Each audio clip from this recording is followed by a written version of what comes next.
देवा देवा तुझा विसरण व्हावा। प्रस्तुत प्रसंगी 7व्या दिवसाची सेवा आणि त्या सेवेकरता निवडलेला अभंग संप्रदायाच्या नियमाप्रमाणे मागणी करणारा सर्वांच्या अतिशय परिचयाचा जगद्गुरु जगद्वंदनीय गाथेचे करते असणारे, ज्याला पंचमो वेद म्हटलं जातं गाथेला, अशा त्या लोकगाथेचे निर्माते देऊचे सुप्रसिद्ध साधू तुकोबारायांचा आणि देवाकडे तुम्ही आम्ही मागताना काय मागावं त्याचं मार्गदर्शन करणारा अभंग आहे विठ्ठल।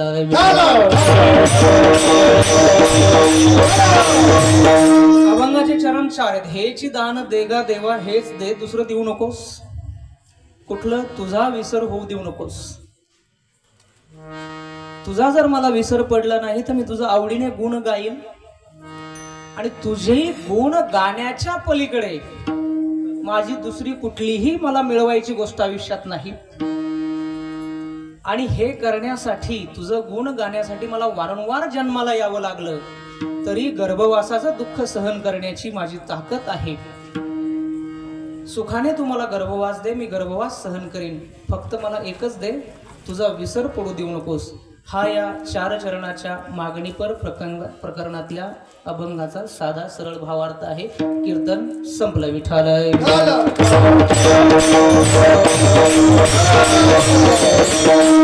चिंतनाला सुरुवात करण्यापूर्वी परिहार संप्रदायाच्या नियमाप्रमाणे द्यायचा झाला तर असा आहे, मागच्या 2 वर्षापासून तुमच्या नियोजन मंडळाचे फोन येत होते पण आमच्या तारखा ॲडजस्ट होत नव्हत्या आणि यावेळेला नेमका 15 दिवसापूर्वीच्या गुरुवारी हरिभक्तपरायण रामनाथ महाराज पालवेंचा फोन आला।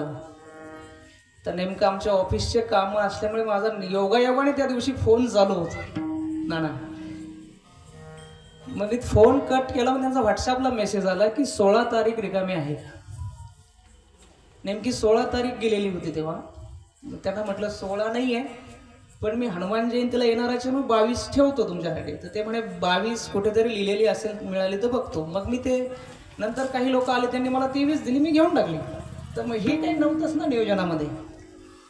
आणि नंतर मला त्यांचा पुन्हा व्हॉट्सअपला मेसेज आला की 22 आहे का, म्हटलं 22 ठेवलेली आहे, मी 22 घेऊन टाका, म्हटलं देऊन टाका। म्हणजे एका शब्दाने बोलणं झालेलं, फक्त 2-4 शब्दांचा मेसेज। नाना म्हणाले 22 ओके, नानाला मी फक्त अंगठा दाखवला, बरोबर नाना, आणि 22 ओके। आणि त्या तेवढ्याशा संभाषणाने आज तुम्हा सर्व सज्जनांसमोर उभं राहण्याचा योग आणि सगळ्यात महत्त्वाची गोष्ट ज्याचं सत्व सर्वदूर जगामध्ये प्रसिद्ध आहे अशा मारुतीरायासमोर उभं राहण्याचं भाग्य मला मिळालं, त्याबद्दल तुम्हा सर्व सज्जनांना वेळ खूप झालेला आहे, नाव कोणाचे घेत नाही, सर्वांना मनापासून धन्यवाद आणि चिंतनाला सुरुवात करतो। विठ्ठल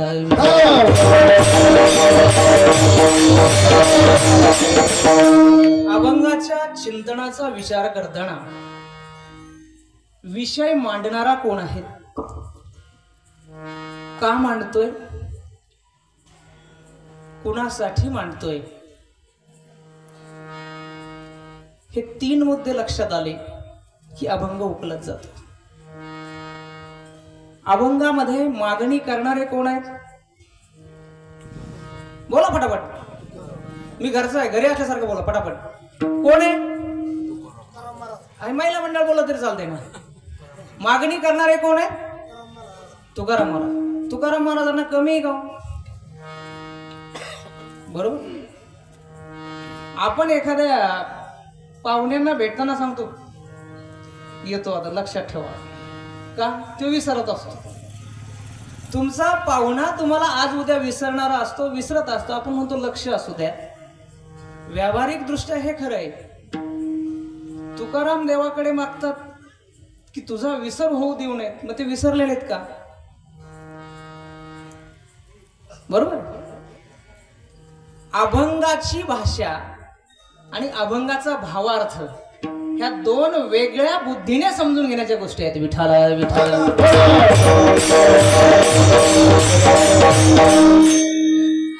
दान मागणारे तुकोबा मागावं लागावं इतके दुबळे नाहीयेत।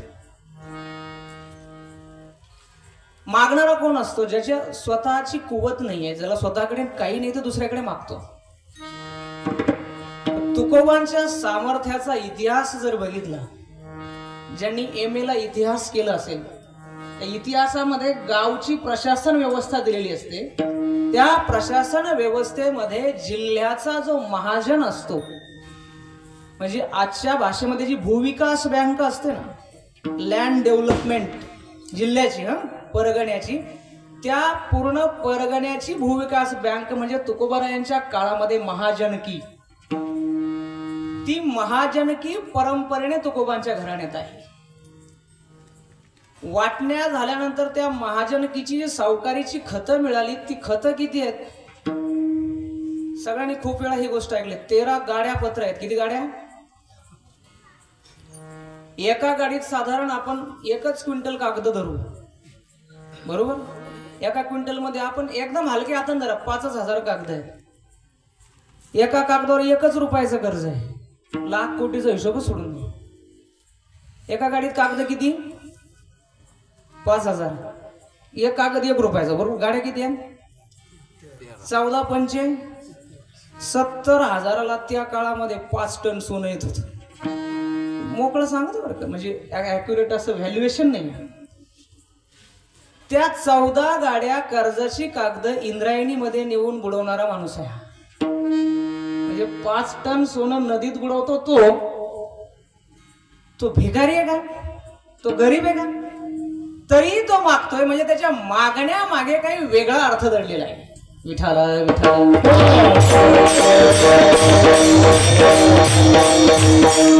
पण तुकोबारायांची योग्यता ठीक आहे. आता हे आपण व्यावहारिक बघितलं, गोल्ड, पैसा, सोनं हे झालं तुमची धनसंपत्ती.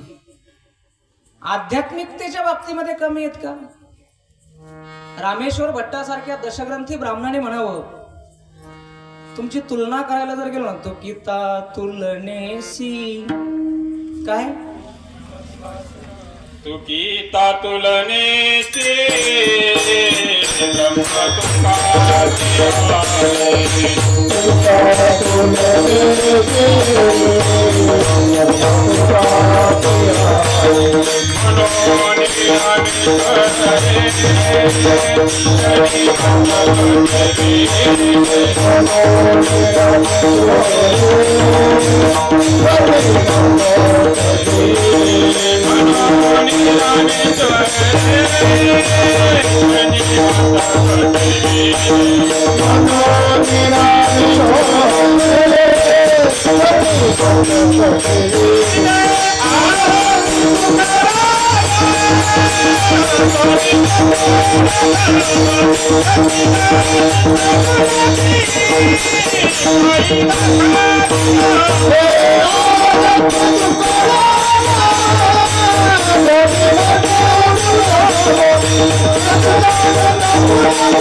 टाळ्या अशा भेद वाजतात बरं का मागे, पुढे तर वाजतच नाही.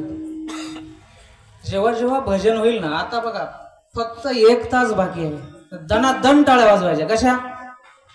वाजवा जरा दणादण. तरी नाही वाजल्या. आपल्या शरीरामध्ये थोडं मेडिकल सायन्स सांगतो, 340 प्रेशर पॉइंट्स असतात. किती? 340 pressure points in our body. Okay, out of that 340, त्या 340 पैकी 30 pressure points are your palm, तुमच्या तळव्यामध्ये आहेत. आणि ज्या वेळेला हे तळवे घासतात ना, म्हणजे थोडेसे आज कसे मला असं दिसतं की जे लोक पुण्या मुंबईला राहतात त्यांची मुलं CBSE ICSला आहेत, and they think that kirtan is a traditional thing. So I am going to tell this scientific. ते 30 जे प्रेशर पॉइंट आहेत दिवसाला 15 मिनिटं सर जर फ्रेश झाले 15 मिनिट्स, तर तुमच्या शरीरातला रक्तदाब, साखर, मधुमेह, हार्ट अटॅक कमी होतो. लँडसेंट नावाचं मेडिकल सायन्सचं जगातलं नंबर 1चं संशोधन पत्र निघतं. त्यानंतर नेचर नावाचं आहे, त्यानंतर सायंटिफिक इंडियन नावाचं, अशा बऱ्याच पत्रामध्ये याविषयीचे शोध प्रसिद्ध झालेत.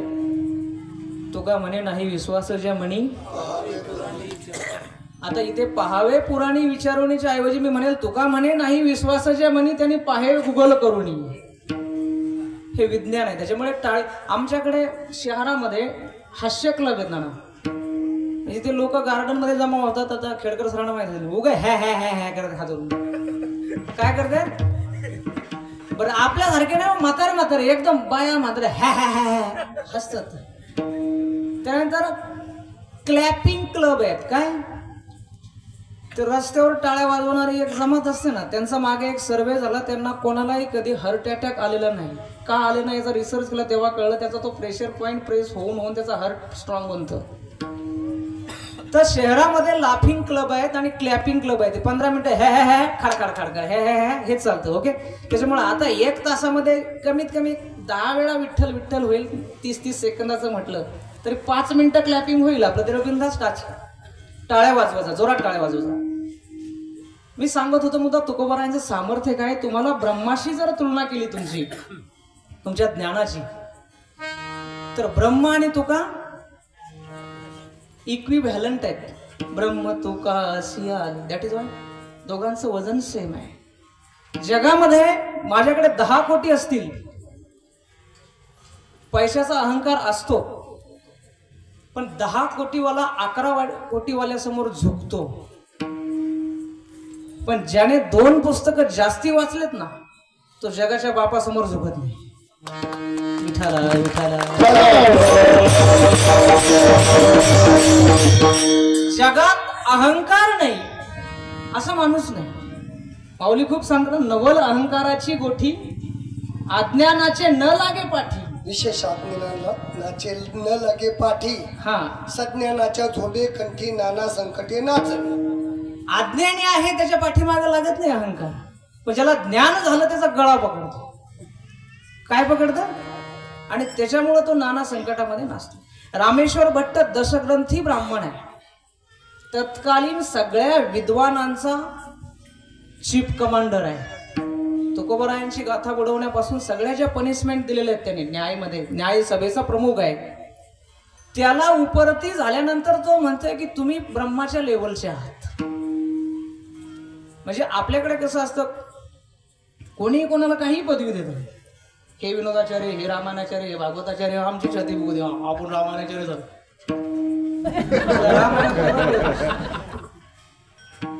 आलं लक्षात? पदवीला महत्व आहेच, पण पदवी कोणी दिली याला जास्ती महत्व आहे. गावातल्या पहिलीच्या वर्गामध्ये पहिला आला, झेंडा घेऊन फिरत बसला, त्याच्याऐवजी तो ऑक्सफर्ड युनिव्हर्सिटीमध्ये जर पहिला येत असेल तर ती पदवी जास्ती महत्वाची आहे. तुम्ही आम्ही तुकोबांना जगद्गुरु म्हणतो हे महत्वाचं नाहीच आहे, कारण आपल्याला अक्कलच नाही आहे. रामेश्वर भट्टासारखा जर माणूस म्हणतोय की तुकोराम ब्रह्माच्या लेवलचा आहे किंवा तुकाराम विष्णूच्या लेवलचा आहे, तुका विष्णू मने रामेश्वर भट्ट तुझा, तुका विष्णू नाही तुझा, तुका विष्णू नाही तुझा, मने रामेश्वर भट्ट तुका विष्णू नाही तुझा, तुका विष्णू नाही तुझा, तुका विष्णू नाही तुझा.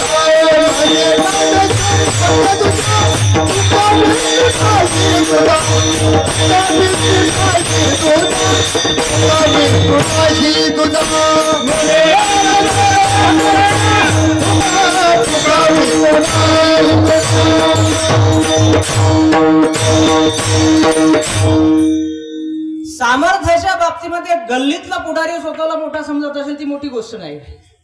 ज्याला दिल्लीत नमस्कार होतो तो मोठा आहे. तुम्ही आम्ही कोणालाही साधू म्हणतो, कोणालाही संत म्हणतो. म्हणजे रामेश्वर भट्टांचं प्रमाणपत्र आहे.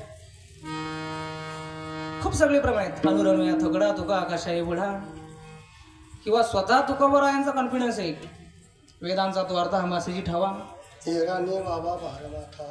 इतकी शक्ती असणारा व्यक्ती ज्यावेळेस दान मागतोय, दान मागणं संतो की फितरती नाही होती.